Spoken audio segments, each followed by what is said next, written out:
Please come to IAS 33, earning per share. This is a very unique standard. It requires you to calculate a ratio. All other standards are based on presentation, recognition, measurement, disclosure relating to something, some accounting issues. But this standard requires you to calculate a ratio which is used in financial management, earning per share. Why do we need a standard on earning per share? Earning per share is a very important ratio which is used for decision making. Like, for example, where do we use earning per share in decision making? One, for calculating the return on equity. So I can use this formula EPS upon market price of the equity share, and then I can get a quick idea what rate of return I can expect to earn. Then for dividend payout ratio,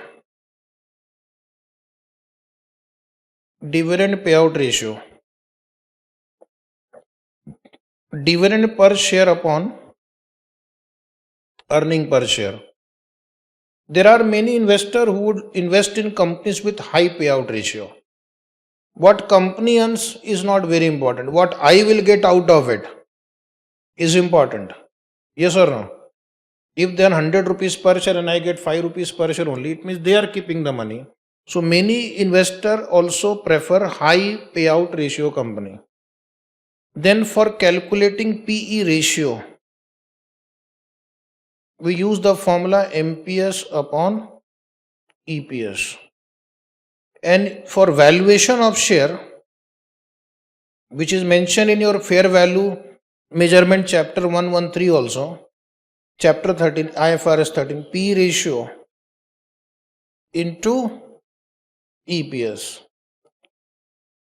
In business combination, share exchange ratio may be based on EPS of target company upon EPS of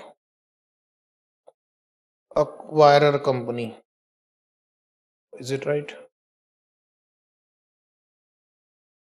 Then you can use EPS for calculating the growth rate in earning.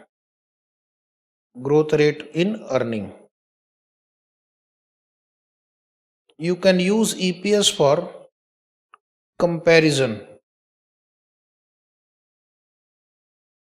Intra-firm, inter-firm, industry, right?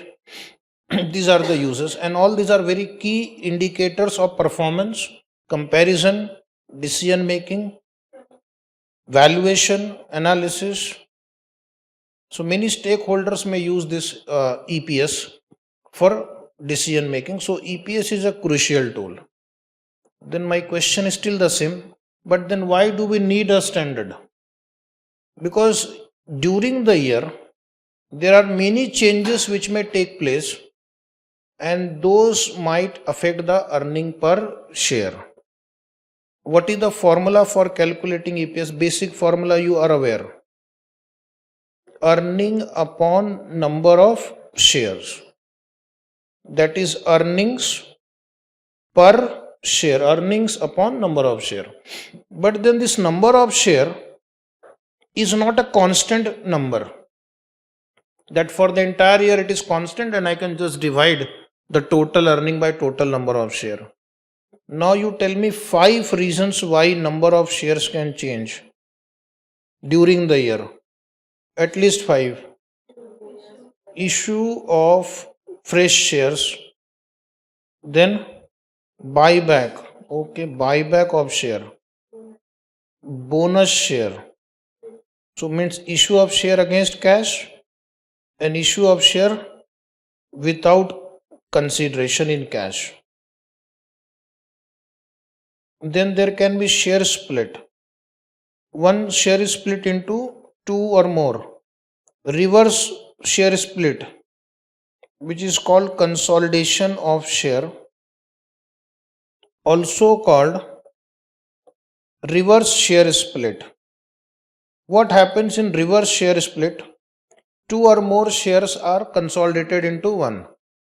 Shares of lower face value are converted into shares of higher face value. Share split, shares of higher face value is converted into shares of lower face value. Then the company may issue right shares also, which is a combination of issue of share against cash, and there is a bonus element also because usually issued at a discount. Then conversion of convertible instrument into equity shares, debenture, convertible preference share issue, ESOP, then shares issued in business combination, right? Now if so many changes are taking place, many times more than one, then how to get the number of shares? How to get the number of shares? Should we take opening number of shares only and ignore all other changes? Or should we take closing number of share and again ignore all the changes? Should we take simple average of opening plus closing by 2? Or one more option, 4, weighted average. So which is right? Weighted average is right because at different point of time different shares were outstanding. Shares means you have resource. So in one period if you have more resource, you will earn more profit. If you have less resource, you will earn less profit.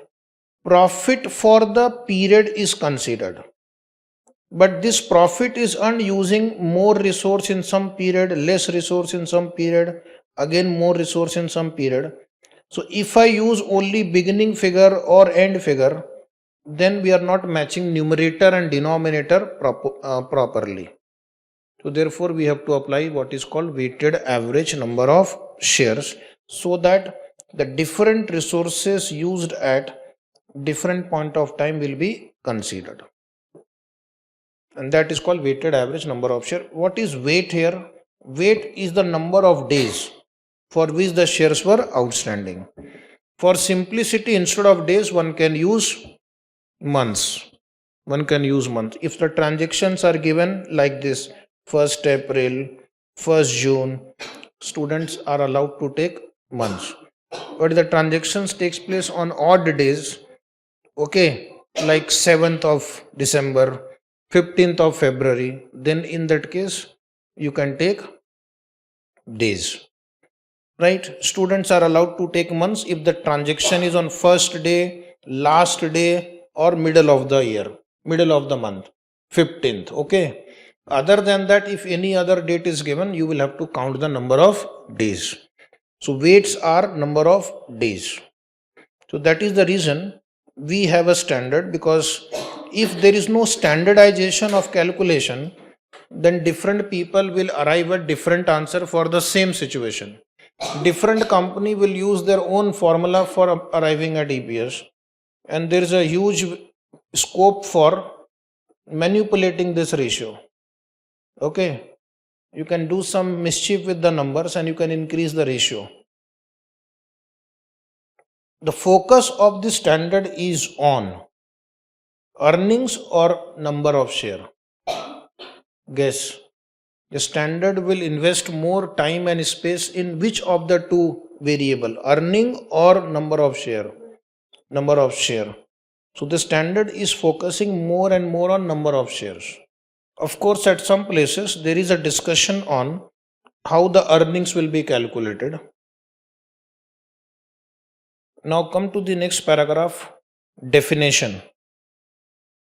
First is definition of anti-dilution. These definitions are arranged in alphabetical order. So what do you mean by anti-dilution? Now to understand this concept of anti-dilution, first we'll have to understand the concept of what is called a potential ordinary share, somewhere below. Potential ordinary share means those shares, those instrument which will become equity share in the future period. Those instrument which will become equity share in the future period. Now, in case if the company has issued such instrument which may become equity share in future, two things can happen to future earning. Earning per share can go up or earning per share can come down depending upon whether the earnings will change more or the number of shares will change more. It all depends on number, so we can't really say.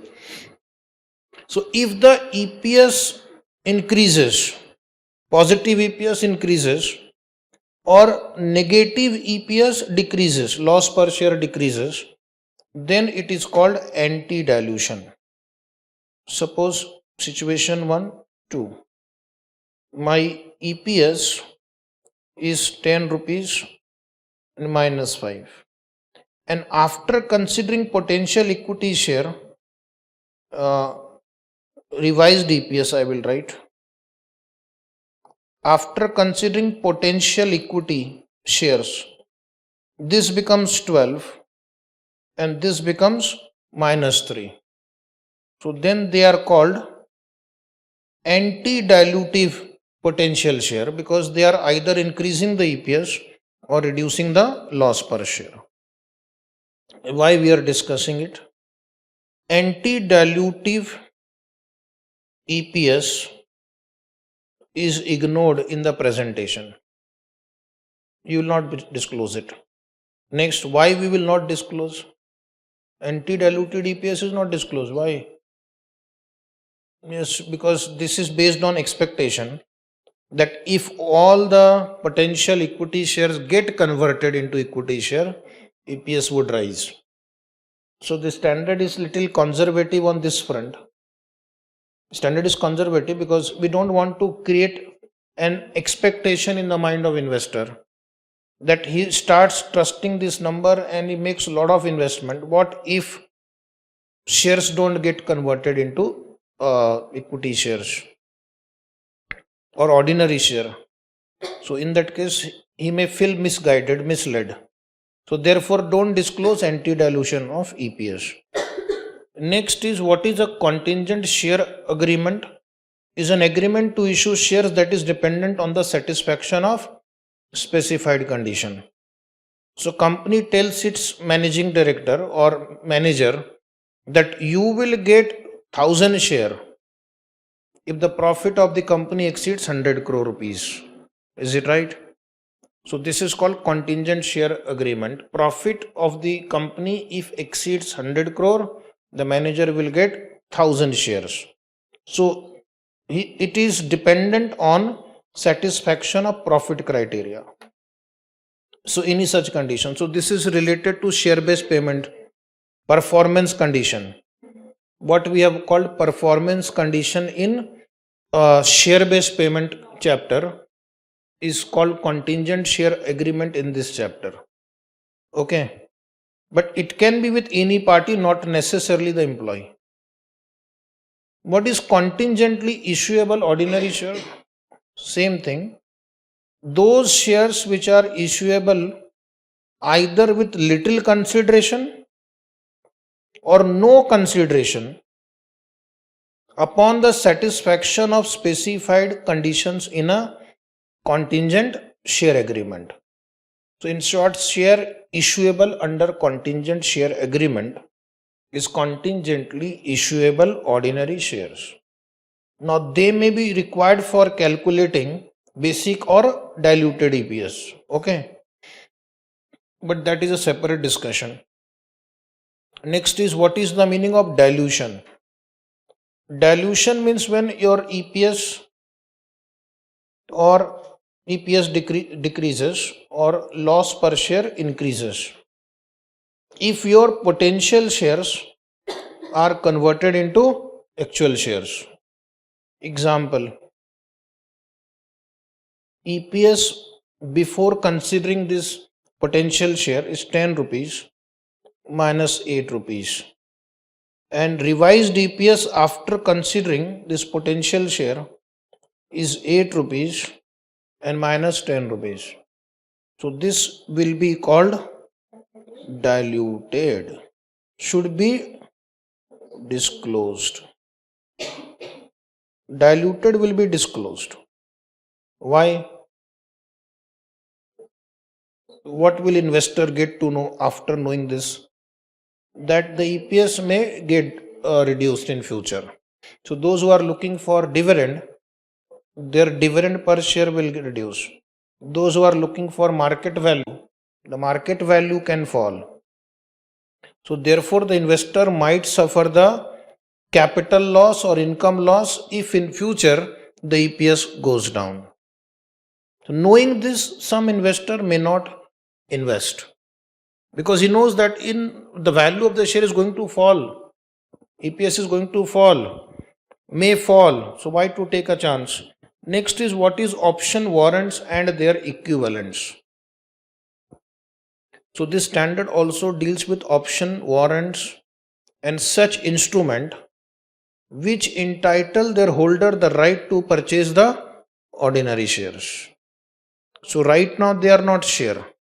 Right now they are only the financial instrument which may get converted into ordinary shares. So these are also called potential ordinary shares. So you can say these are examples of potential ordinary shares. And what is an ordinary share? This standard does not use the word equity share, keep in mind. Because this word equity share sometimes can be a confusion. Equity generally means all the net asset attributable to owner. And therefore equity word might include preference share also or any such equity instrument also. So therefore the standard will use the term ordinary share, which is what normally we call equity share capital. Okay. So ordinary share means equity shares is an equity instrument that is subordinate to all other classes of equity instrument. That means these are the last parties to receive their dues. If a company gets liquidated, he will be the last person to get the amount. And then now very important, what is potential ordinary share? Potential ordinary share may be a financial instrument like an option, a warrant, or any other contract, like a contract with the employee that he will get some shares if he satisfies some condition, which entitle the holder to ordinary shares. Potential ordinary shares are same as potential equity shares. In some standards, they use the word potential equity share. In this standard, they have used the term potential ordinary share. And then what is a put option? Put option is an option on ordinary shares that gives the holder the right to sell the ordinary share at a specified price for a given period. So I'm sure you know what is a put option, right to sell at a specified price on a specified date for a specified underlying asset. Okay. So in this chapter, what is the use of put option? If an entity has put option on ordinary share, then we'll have to see whether this will be taken into account in calculation of diluted EPS or not. Put option means again the company may have to either issue share or purchase the share. Why? It depends on whether you are a writer of an option or a holder of an option. If the entity is a holder of the put option, it has a right to issue shares. So number of shares will increase in future. If it is a writer of the put option, it has an obligation to buy shares, which will reduce the number of shares. But it can be dilutive or it can be anti-dilutive depending upon what is the market price and what is the exercise price. So that we'll discuss in a separate heading called put option. Okay, now come back to this wonderful standard again, earnings. A lot of calculation is involved today. Keep pen, pencil ready. First question is, what is earning? What will you include in earning? Earning will include net profit after tax, in case if you are preparing the consolidated financial statement attributable to ordinary equity holder of the parent entity. So this, in case of consolidated financial statement, you have to take the profit attributable to owner of the parent company, which will be the parent company's own profit and parent's company's share in the profit of the subsidiary. If you are preparing separate financial statement, then it is simply the profit after tax attributable to ordinary equity holders. And then in case the entity has outstanding preference share, so you'll have to make adjustment for preference dividend also if it is not yet deducted from the profit after tax figure, because equity holders will get share in the profit only after payment of preference dividend. So you have to make adjustment for after tax amount of preference dividend. Why they have written after tax amount of preference dividend?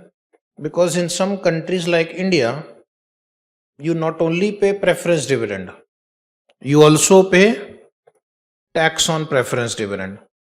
So earning available to equity shareholder will be reduced to that extent. But then the student have also asked me this question, will you also deduct the tax on equity dividend? No. We have to just find out how much earning will be available to equity shareholder, which can be distributed. So it has to be a figure before making any payment to equity shareholder or dividend on equity shares also. This standard also says if there is a difference on settlement of preference share, which may result into gain or loss, that will also be adjusted in the earning available to shareholder. So if preference shareholders are settled at a premium or at a discount, then the carrying amount, that gain or loss also will be adjusted in the profit after tax, and other similar effects on preference share classified as equity are adjusted in the determination of earning available to ordinary shareholder. Preference shares can be of two types. Preference share can be of two types as per your IAS 32. Preference shares can be liability. Preference share can be presented as liability as per IAS 32 if the entity has a contractual obligation to pay cash, or it can be equity also. Now that discussion we already had in the chapter IAS 32. When it will be liability, when it will be equity. So one has to see what is the type of preference. If it is liability, then the payment made is called interest, which might have already come here in the calculation of net profit after tax. Is it right? But if it is not yet deducted, then the student will deduct it. And then it can be equity. For equity, you have to make this adjustment which is mentioned here. Now here also, which is not very relevant now, cumulative and non-cumulative. What is cumulative and what is non-cumulative? Cumulative means if dividend is not paid in 1 year, then it will accumulate. Then you have to consider even if not declared or paid. Even if not declared or paid. And if it is not non-cumulative, consider only when declared or paid, because once you declare, the dividend becomes the liability. So declared or paid.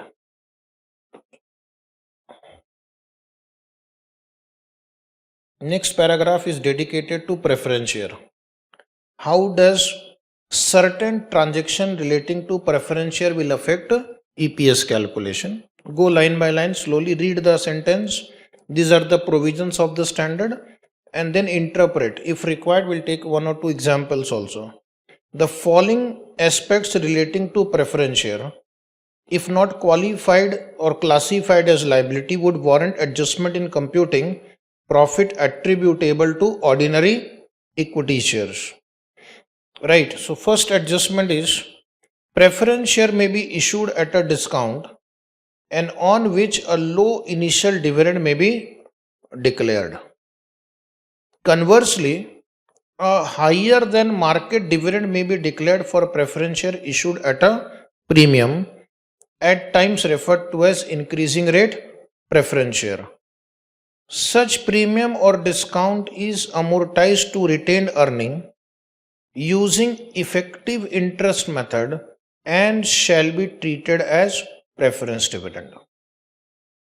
So this will remind us of the concept of effective interest rate method, which we learned in financial instrument standard. So what we will do, if the preference shares are issued at a discount or issued at a premium, then we will not take coupon rate. Then we will not take coupon rate. Coupon rate means what is promised to them. We will take effective rate. What is effectively we are paying to them. For example, suppose face value is 100 rupees. Issue price is 90 rupees. And the rate of preference dividend is say 9%. So what will be the effective rate here? For example, the effective rate will be, we are going to pay 9 rupee on face value, 9. But what was the amount raised here? 90. So divide by 90. So your effective rate will be 10% here. Effective rate will be 10%. So we will take 10% of 90. Okay, for calculation purpose. Now write one question below. It is printed in your book also. Format for writing question. So first you use that format problem 1 for writing the question. And solution you will write in the notebook. Okay. For solution this space is not given. So dear student, write down little fast. Calculate basic EPS. I have written right hand side, right amount. Point number A, number of equity share. This example will demonstrate how to calculate the EPS when there is preference share issued at a discount. Number of equity share 100. Then B, write down 8% cumulative redeemable preference share of rupees 100 each issued at rupees 92. 8% cumulative redeemable preference share of rupees 100 each issued at rupees 92.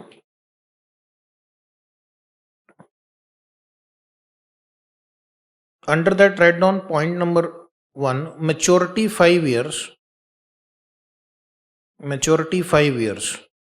Date of issue 1/4/14. Date of issue 1/4/14. Numbers 10. Numbers 10. IRR 10.12%. Now, if it is given to you in the problem, your life is easy. IRR means effective rate of interest 10.12%. So while calculating the preference dividend as an expense, I will not take 8% of 100. I will take 10.12% of 92. Okay, into multiplied by 10 number of preference share. But there is one more adjustment, dividend distribution tax, 17%. Now, Dividend distribution tax is paid to whom? To the shareholder or to the government? So it is an actual transaction. So this will be based on what you will actually pay. So I am actually going to pay dividend on 100 into 8%, 8 rupees into 10 share and then into 17%. So dividend distribution tax will be based on actual. Preference dividend will be based on EIR, effective interest rate. And what is the profit after tax of this company? 280.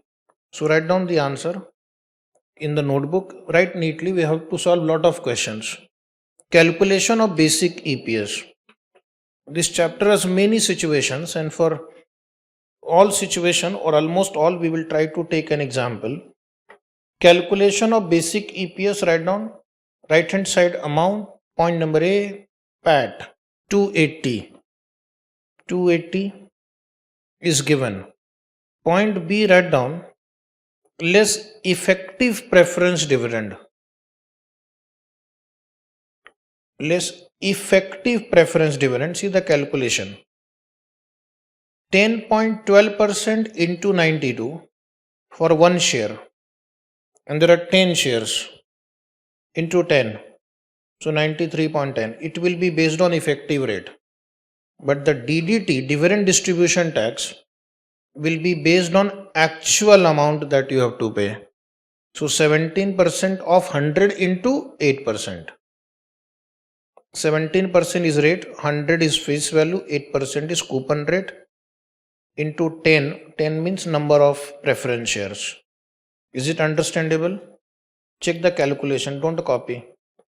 Some figure is probably wrong also here. Is it 13.60? Final figure. So what is now you'll get is called earning available to ordinary shareholders. Earning available to ordinary shareholders. A minus B minus C. A minus B minus C is 173.30. So point E is number of equity shares. Number of equity shares 100. Number of equity shares 100.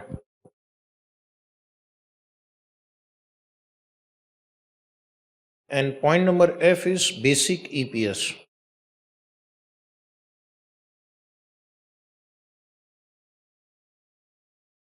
Basic EPS is 1.733. Correct. So the way we do the calculation earlier, we used to do in IGAP, Indian GAAP AS20, is different here. Because in Indian GAAP, you can directly take 100 rupees into 8% and then do the calculation of dividend. One more adjustment, come back to the previous paragraph. Preference share, this is one adjustment we have done. If shares are issued at premium or discount, then we'll use effective rate for calculation of preference dividend. Second point, excess of fair value of consideration paid and the carrying amount of preference share in a repurchase offer by the entity. That is the difference between the consideration paid and the carrying amount of preference share in the books. Can be a gain or a loss. Can be a gain or a loss. Carrying amount is 98. Payment made is 100. So 2 rupees loss. That loss will be adjusted from the profit to arrive at profit attributable to ordinary shareholders. There can be gain also. Carrying amount may be 103 rupees and you have paid 100 rupees for example. So that 3 rupees loss will be or gain will be adjusted in the profit available to ordinary shareholders.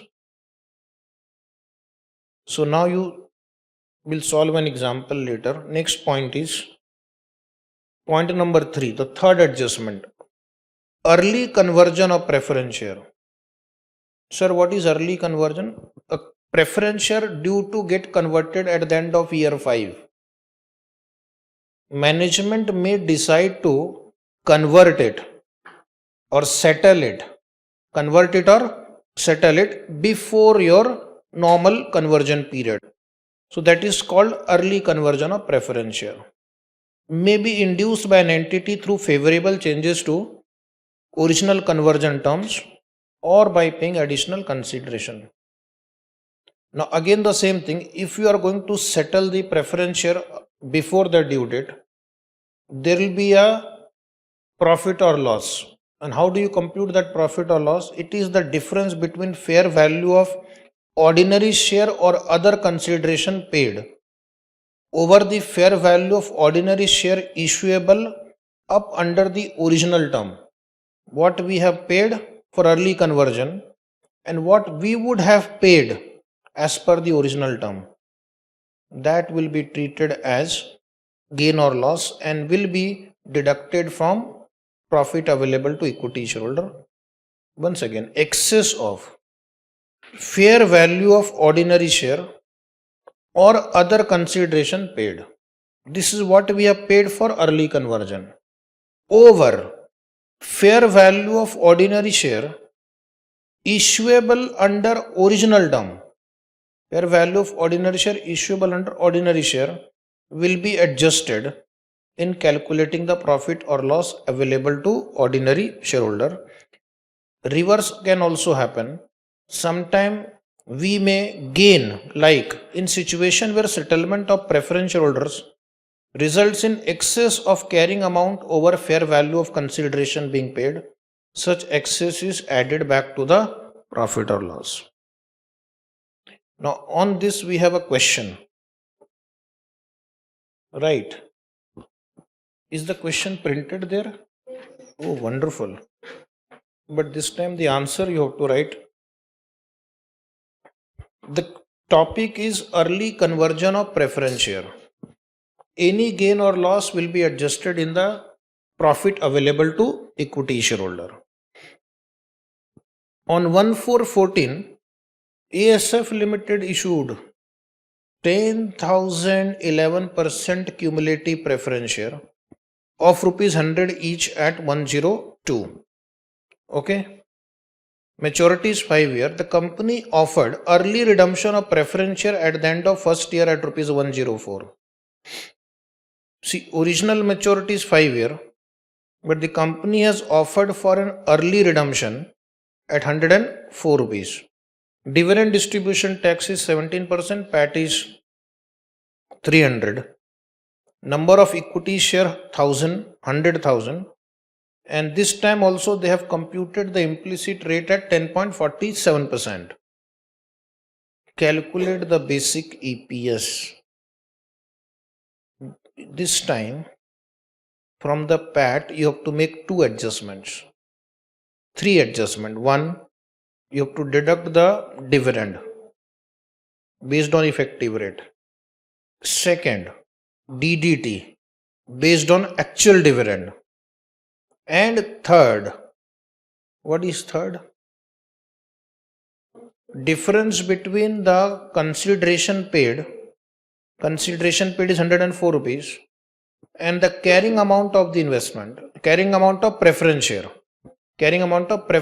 at the end of year 1, which is not 102 rupees. Because if you are following effective rate of interest method, the carrying amount will be also getting adjusted every year. Opening balance, add effective interest or effective preference dividend minus actual payment will give you closing balance. That will be compared with 404 rupees and the difference will be gain or loss. Okay, so let us try this question. Good question. First, write down step 1. Write in small font. That place may not be sufficient. Step 1, write down carrying amount of preference share. Carrying amount of preference share at the end of year 1. Question is tricky because many students may not compute the closing balance of preference share in the books. They might just compare with 102 rupees. But because you are following effective interest rate method, and if the instrument is not issued at par, its closing balance will change every year. That you have learnt in Ind AS 32, IAS 32. So opening balance 1020. Add preference dividend using effective rate. Why 1020 has come?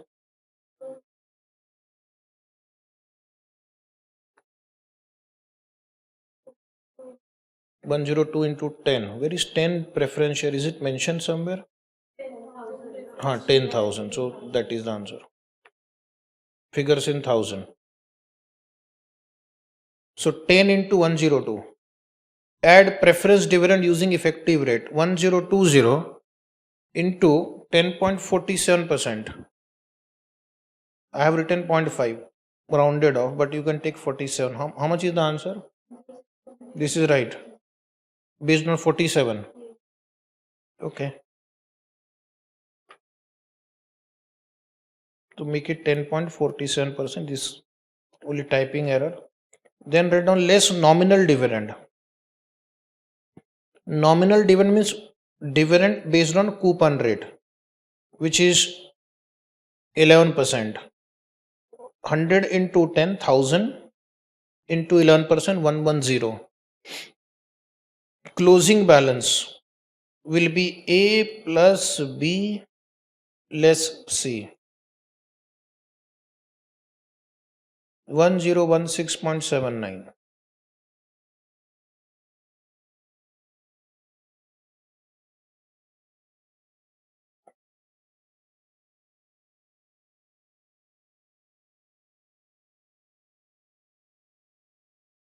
This number will be used to calculate the gain or loss. Now write down step 2. Use small font. Calculation of basic EPS. First point A, PAT. PAT is how much? 300. Is it given? Point B, less effective preference dividend. Effective preference dividend, I think you had calculated earlier also. Same figure, 106.79. Or is it different one? Very good. And then less dividend tax. Dividend tax will pay on 100 rupees into 11%. That is on 11 rupees per share into 10,000 share into 17%. 17% is dividend rate, 100 is face value, 11% is coupon rate, 10 is number of shares. So one more thing you write down, less redemption premium. Less redemption premium. Redemption premium means amount paid over and above the carrying amount. 104 into 10. This is we will pay minus working note 1, 1016.79. What is the figure? Is it right? 23.21. Now after deducting the redemption premium also from the profit,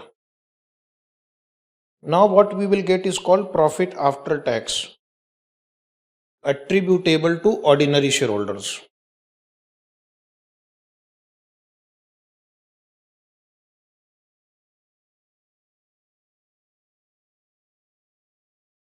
Profit after tax attributable to ordinary shareholders. 151.30. Check the answer. Number of shares 100. Number of ordinary shares 100. Number of ordinary shares 100. And then write down basic EPS 1.513 in bracket in rupees, because this is not in thousand, this is in rupees. Okay. Now we'll come to para 5. Weighted average number of equity shares. As we have discussed in the beginning only, I will not take opening number of share, I will not take closing number of share. That will be misleading. profit is earned for the entire year. So profit figure that you are taking is from 1st April to 31st March next year.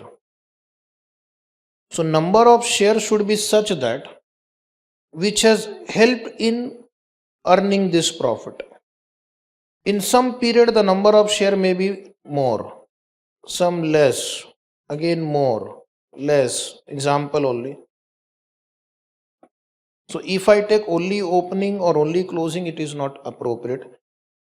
When number of shares are more, assuming resources are also more profit will be earned. When your resources are reduced, less profit will be earned. So to match the numerator and the denominator, we will take weighted average number of share. Now how do you compute weighted average number of share? Suppose on 1st April, 1 lakh ordinary shares are outstanding. On 1st July, 1 lakh shares issued against cash. On 1st October, 10,000 share buyback. And our year ending date is 31st of March. So how do you get the weighted average number of shares? So understand, from 1st April to 1st July, this period, for 3 months, 1 lakh shares were outstanding. From 1st July till next transaction, 110, how many months? 3 months. 1 lakh shares were outstanding here. Now 2 lakh shares were outstanding for this period. And then you bought back 10,000. That means from 110 to 31st March, how many months? 6 months, 1 lakh 90,000 shares were outstanding. First 3 months you use the resources of 1 lakh share. Next 3 months you use resources of 2 lakh shares. And the last 6 months you have used resources of 1,90,000 share. So how do you give the weighting? This I will give 3 months weight. 1 lakh into 3 by 12. This 2 lakh also I will give 3 months weight into 3 by 12. And this 1,90,000 into 6 by 12. Calculate and give me the answer. 1 lakh. Final. Is right 1,70,000. Sure. If this only one person is answering, others are enjoying. This is one way to calculate. There is one more way you can do the same calculation. Okay, whichever you find easy. This 1 lakh is outstanding for full 12 months. So let it be as it is. Okay. This 1 lakh issued after 3 months. So this was outstanding for 9 months into 9 by 12. And this is buyback. So buyback means minus 10,000. Shares were reduced. And this was bought back on 1st October. So we will write into 6 by 12, 6 month weightage. Now do the calculation again. So this time also you will get 1,70,000. Whichever method you want to apply in solving the next question, you can apply. So there is a question printed below. Question number 3. Try yourself. Number of shares in million. Equity share capital on 1/4/14 is 100. New issue of share on 1/10/14, again 100. Then buyback on 1/10/15, next year buyback 20 negative. Net profit in the first year is 1000. Second year 1300. Compute the basic EPS of both the years. Basic question only for understanding. Compute basic EPS of both the years.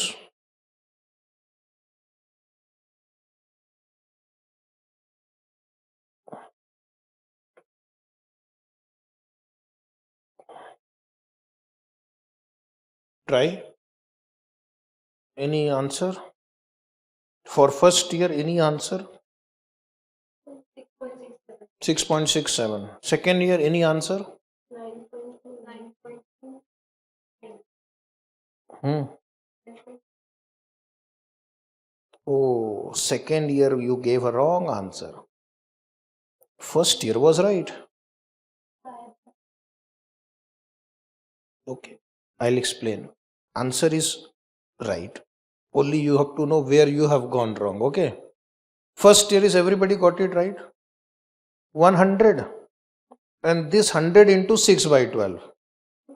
So 150.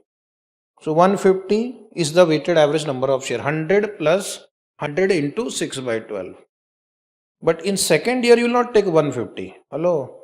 The shares have been issued in the first year. So my opening number of share in the second year will be 200. Will be 200. Every year you can't take 6 by 12. It was last year you have taken 6 by 12. This year the opening number of share will be 200 shares. And minus 20 into 6 by 12. So your working note for this is 200. Because now this is next year. So my opening equity share outstanding is 200 minus 20 into 6 by 12. 190. Now you do the calculation. Is it 6.84? So see how tricky the question can be. When it is 2 year, sometimes the students make mistake. Okay. Now we'll come to next para 7. Para 6 I will take a little later. Where ordinary shares are not fully paid up. Possible? Ordinary shares are not fully paid up means face value is 10 rupees. Paid up value is 5 rupees. So what is the treatment of this partly paid shares? So the standard says to the extent they can participate in dividend, the concept of equivalent unit will be applied. Now many times the article of association will guide you how the dividend will be paid on partly paid share. First possibility is proportionate dividend. What is proportionate dividend? Suppose face value is 10 but paid up value is 5. So if dividend is paid at the rate of 10 rupees per share, these people will get 5 rupees dividend. Okay. So in case of proportionate dividend, we will also apply proportionate weight. We will apply proportionate weight. For example, if 10,000 shares of rupees 10 each, 5 rupees paid up. So for computing this basic EPS, we'll take 10,000 into 5 by 10. But there is also a possibility they are not entitled to participate in dividend. They are not entitled to participate in dividend. No dividend to partly paid share. Then you will not use it for basic EPS calculation.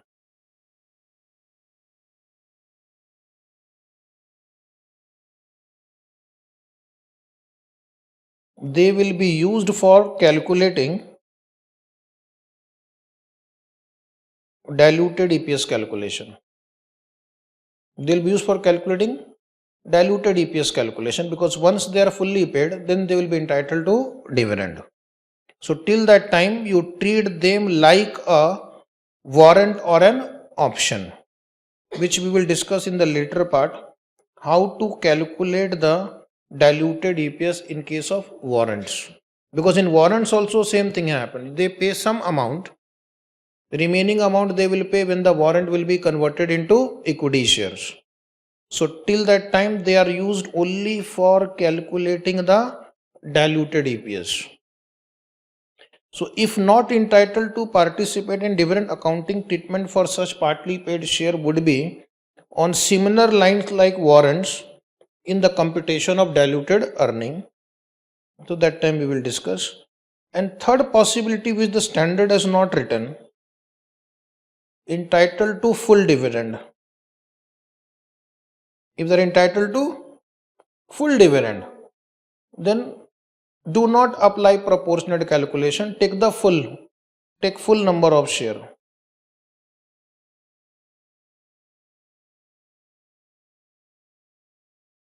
Like in this example, 10,000 shares are there. 5 rupees paid up, 10 rupee face value. But they will also get the same dividend which a fully paid share will get. So in that case, do not apply proportion. Do not apply proportion. What will you do in the exam? First choice in the exam. If the problem is silent, okay, we will assume the partly paid shares are entitled to proportionate dividend. Now see this question. Calculate weighted average share.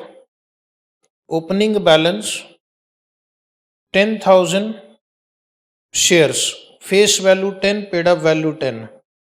30th June, issue of share against cash. You write here the particular column is wrongly printed. Issue of shares against cash. 5,000 shares were issued at 10 rupees face value, but paid up value is 5. Solve. First you will try, then I will try, and then both of us will try together. Anybody wants to answer? Year ending date is 31st March. Next year, year ending date is 31st March. This 10,000 is outstanding for full year. No change in that. Take as it is. And this 5,000 share is outstanding for 9 months into 9 by 12. But at the same time, it is 5 rupees paid up. If nothing is given, we will apply proportionate concept. 5 by 10 into 5 by 10. How much? Final answer is 10,000 plus 1875. 11875. So write this calculation there. In some lengthy question, these adjustments can come. Okay.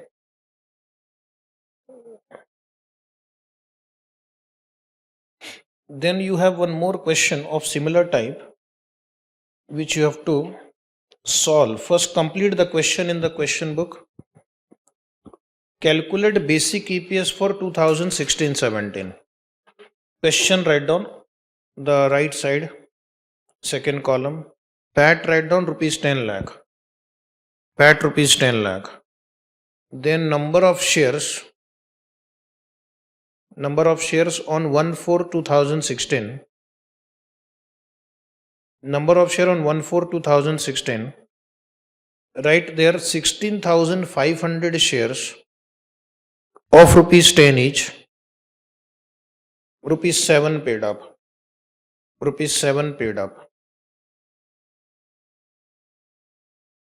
Then write public issue on 1/7/2016. Public issue on 1/7/2016.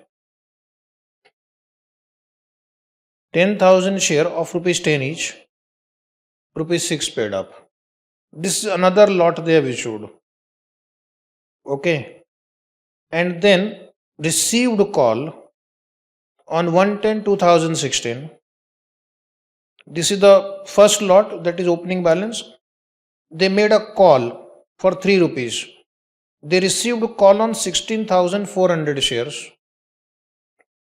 Rupees 3 per share. And then there is a second issue of share here. On all that also they made a call. Received a call on 1/11/16. 10,000 share, rupees 4 per share. So see how much complication can be there.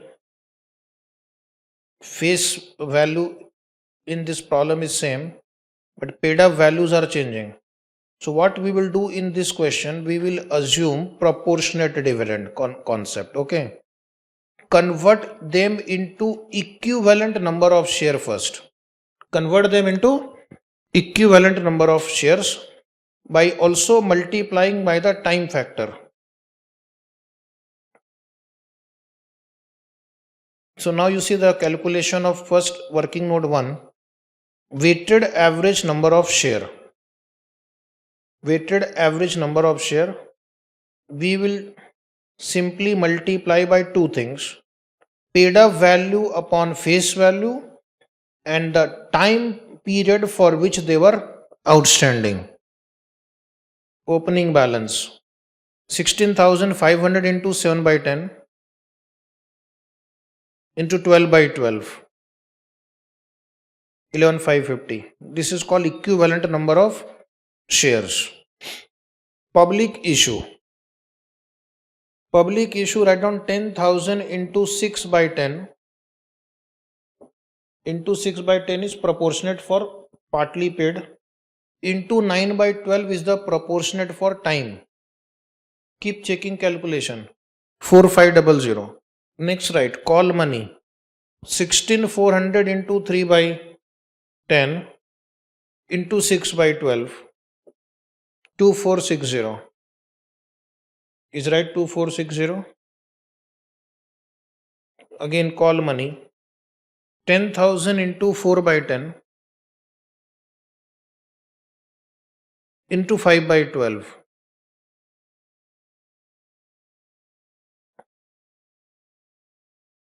1,666.67.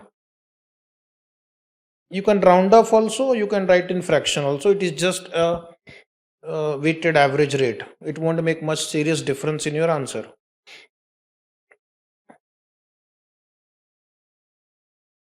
Check the total, is it right? So what is your final answer? Your profit after tax is 10 lakh. Divide by this weighted average number of share. So step 2, write down basic EPS equal to 10 lakh upon 20176.67, rupees 49.56. Okay. And then you come to next question. Next question is again little different than the previous one. First you pay special attention. The equity shares are of two types. Voting equity share, this we will say class A share. Voting equity class A, 3,000 share of rupees 100 each. And B, non-voting equity share.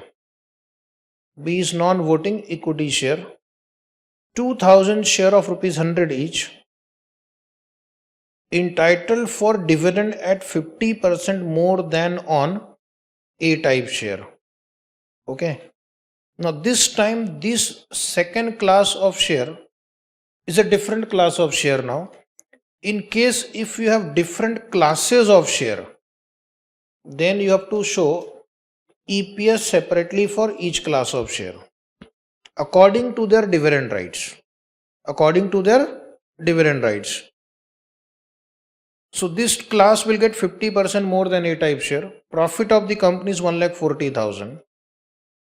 Calculate EPS for both classes of shares. First we'll have to find out how much profit is attributable to class A share and how much profit is attributable to class B share. This 1,40,000 will be transferred to voting right share and non-voting right share. These 2,000 shares are equivalent to 3,000 A class share. What 3,000 shares of A class get, it will be earned by 2,000 share of B class. So that means they will get 1,40,000 in the ratio of 3,000 is to 3,000. 3,000 is to 3,000 means both of them are entitled to 70,000 profit. Once you decide that this out of 1,40,000, 70,000 belongs to A 70,000 to be divide by 3,000 and divide by 2,000, you will get the respective EPS for both classes of shares. Okay.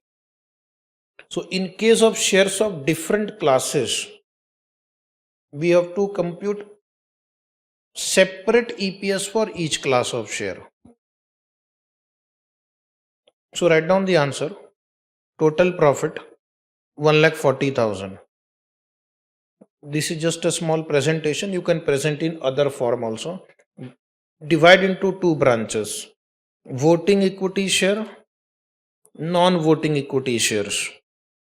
Voting equity shares are already given 3,000 share.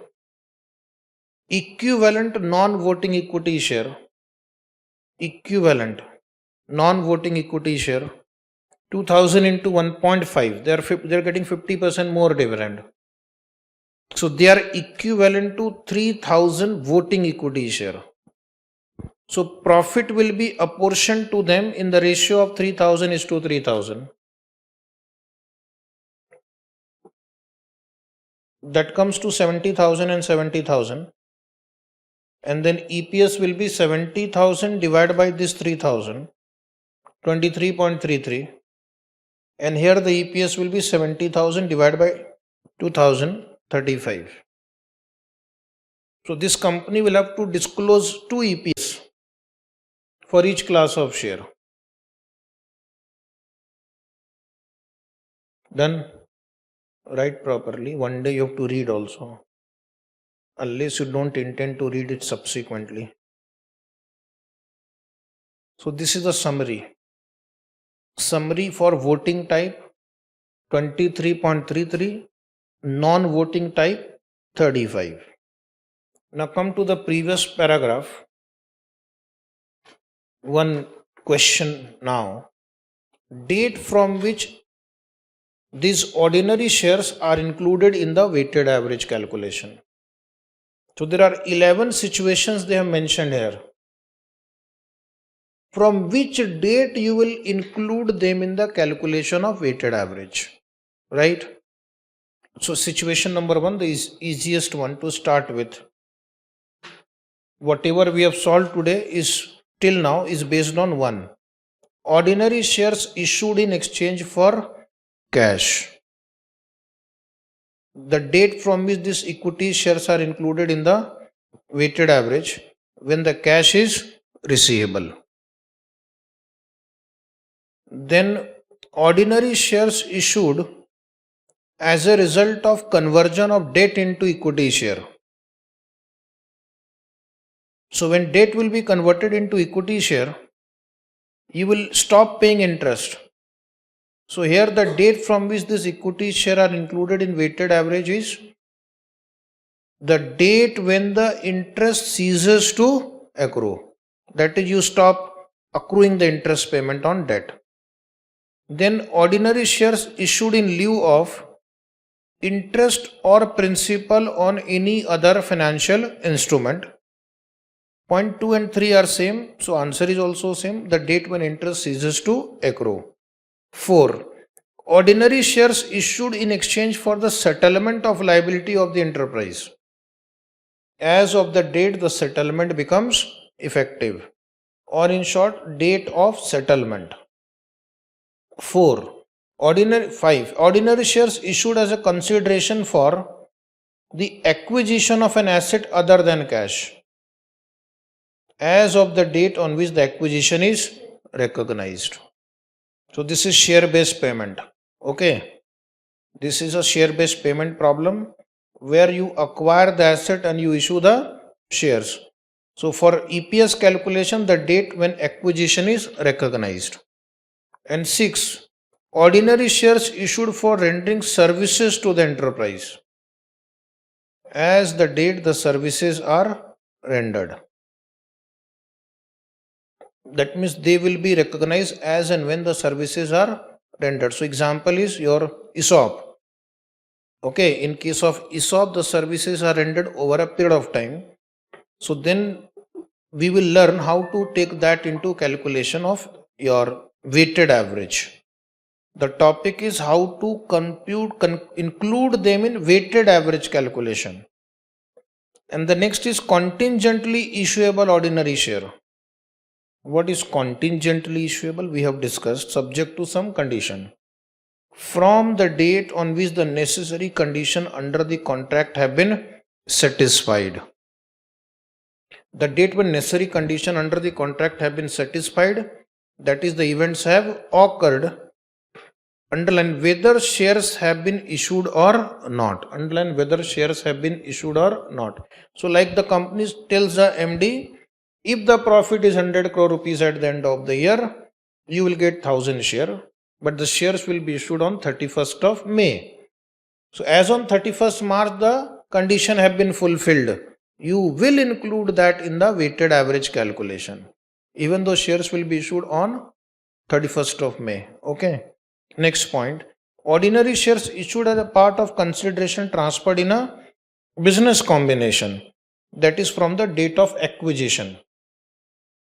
This you will study in India's or IAS IFRS 3, business combination IFRS 3. Date of acquisition is an important number there. Then ordinary share that will be issued upon the conversion of a mandatorily convertible instrument. Now this is really interesting. Shares issued upon conversion of a mandatorily convertible instrument.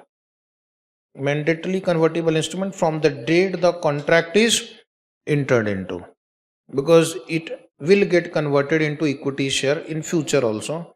So they are saying you include that in weighted average calculation from the date the contract is entered into. Then ordinary shares issued on a voluntary reinvestment of dividend on ordinary or preference share. Dividend reinvestment scheme where dividends are converted into equity share. Suppose there is such scheme. Don't take dividend, convert into equity. So the date when dividends are reinvested, reinvestment date. And the last is contingently issuable ordinary shares solely after the passage of time. These are not contingently ordinary shares only. If contingency is passage of time, then these are not contingent share. Passage of time is a certainty, but they will be included from the date of contract only. They will be included from the date of contract for either basic or diluted EPS calculation. Okay. Now you come to next paragraph, that is para 8. Increase or decrease in number of shares having no impact on resources. Now this is again very important for solving the problem. There are situations where number of shares will change, but total resources will not change. Like for example, bonus issue. On 1/4/2020, 10,000 shares were outstanding. On 1st October 2020, 10,000 bonus shares were issued by capitalization of reserve. So the entry is reserve account debit to share capital. And therefore on 31st March 2021, we have 20,000 shares outstanding. When bonus shares are issued, no cash is received. The total capital employed remains the same. Total capital employed remains same. Earning capability does not change. Earning capability does not change. Your ability to generate more profit will not change, because the business continues as it is. Is it right? We don't get more income, We don't get more cash. There's no new addition to any asset. So things as far as business is concerned, business as usual. Should we consider the effect of bonus share in the EPS calculation? So one theory is that don't consider only. Okay. Don't consider only because they don't influence your resources. But the problem will arise in the next year. This year, suppose I do the calculation on the basis of 10,000 share.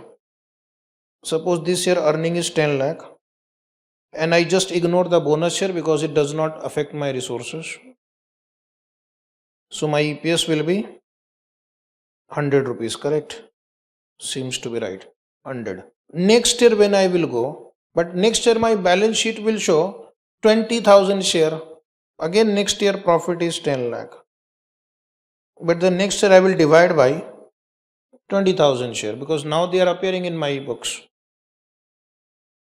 So now it will be 50 rupees. Possible? So this will be misleading. This can be misleading for some investors who may not have understood the effect of this bonus share. So then your question will be take 20,000 share for this year only. So if I take 20,000 for this year, then if I compare with earlier year, there is a problem. So one problem will be there. If you take 10,000 share, next year there will be a problem.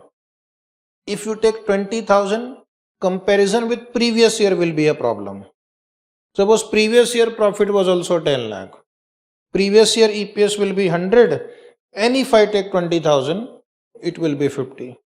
So standard says that is allowed. Restate the previous year data. That is easier. Restate the previous year data. You will write restated EPS for previous year and you have to give a disclosure also properly so that one can understand the effect of bonus issue. Okay. If you are presenting 3 SOFP,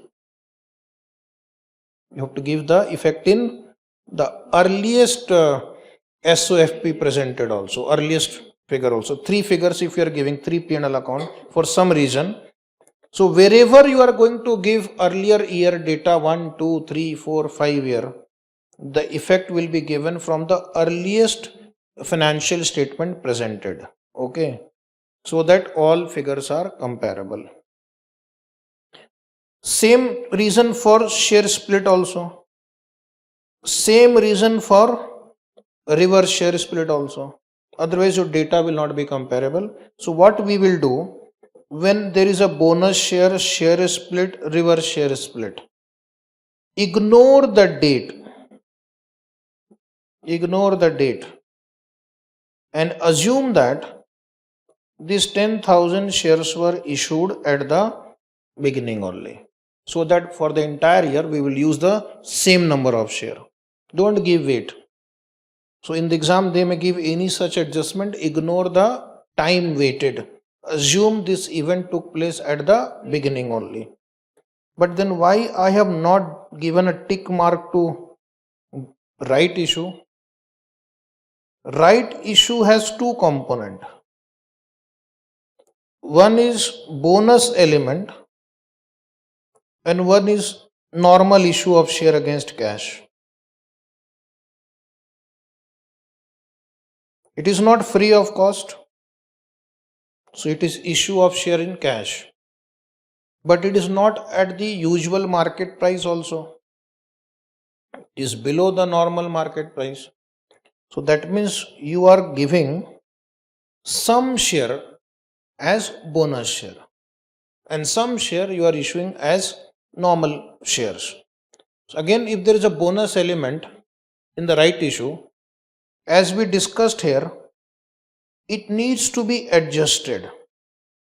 Bonus element in right issue needs to be adjusted so as to make comparison with previous year possible. Otherwise, it can be misleading. Now, how to do this adjustment, that we will discuss separately, one by one. First, we'll discuss bonus share. Bonus share affect number of share without generating the new earning. Therefore, number of share will be adjusted from the beginning of the earliest period presented without considering the time issue. Ignore time factor. Solve this wonderful question number 7. In the book only you can solve. First you write down the data completely. Last year is net profit. Last year's net profit is 60 lakh. Then 75 lakh is current year profit. Number of share till 31st December 2014 is 1,50,000. Bonus issue made on 1/1/15 is 1:2. Solve two questions. What is the EPS of 2013-14 restated, and what is the EPS of current year, which is 14-15? Question is also there, answer is also there. Last two lines is for writing answer. Now in this question, first tell me how many bonus share will be issued? 75. So you will add 75,000 to 1,50,000 share. Is it right? So that will give you 2,25,000 share. So you will take 60 lakh divided by 2,25,000, 26.67. Then you will take 75 lakh divided by 2,25,000 share, 33.33. Now if you do not restate, what will happen?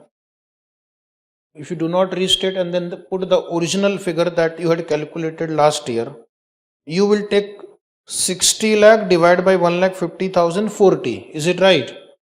But the problem will be, if you put 40 for last year based on original calculation and 33 for this year, it may give a wrong impression that the EPS has gone down, which is not true, because your profit has gone up in the same year with the same resources. Okay. Now write one more question there for homework, question number 8. Write the question, then you will solve it as homework, last two lines. Net profit for 2014-15 is 10 lakh. Net profit for 2014-15 is 10 lakh. Net profit for 2015-16 is 12 lakh.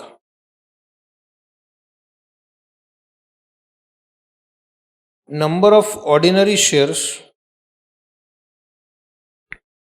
on 1/4/14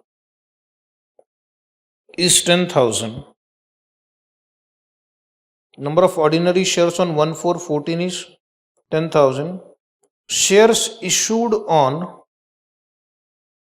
1/1/15, 5,000. Shares issued on 1/7/15, current year, 3,000. Take care of the date. This is previous year, this is current year. And then bonus share issued on 1/10/15. Bonus share issued on 1/10/15 is 1:1. 1/12/15, 1/12/15 means current year, 1:1.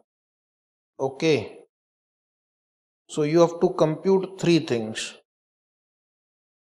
Original EPS of last year, EPS of this year, and restated EPS of last year. So you will try, we will check tomorrow.